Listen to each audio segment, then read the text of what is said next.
But even in these early days, when you did your PhD, coming from engineering to, you were asking these big questions about what is induction, or even how does it relate to deduction, and even some other reasoning processes such as abduction, where in the mix about trying to understand, and then of course trying to automate some of them, which perhaps is one of the best ways of understanding them. So we're still remaining of that connection between the big questions in philosophy, or the great philosophers, and they have been around for centuries, and computer science, and ultimately artificial intelligence.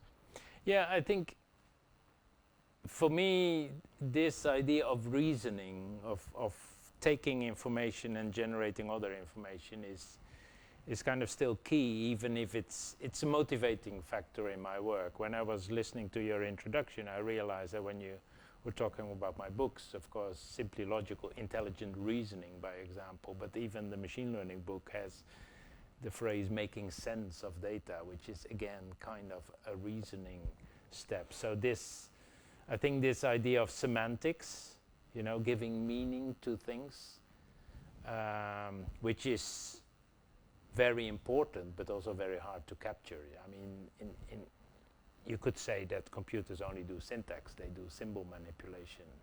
And even if you want to incorporate semantics, you have to encode it in symbols so that the computer can reason with it. Whereas we humans always seem to go one level further, and we have intuitive understanding that goes beyond kind of the symbols.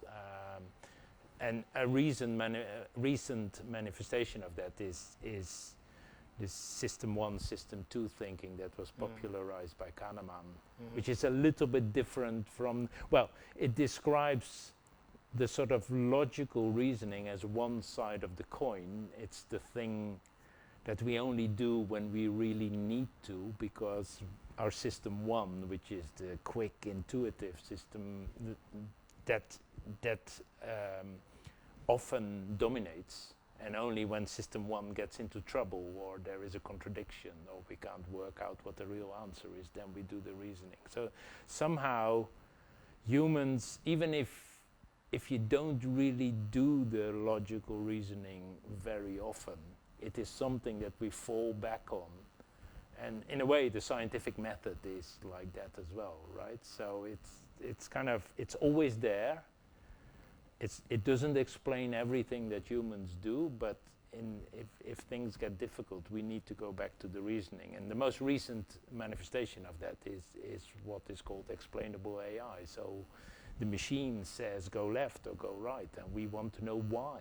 And why is a very human question, I think. And sometimes we forget that we need to have an answer to that question.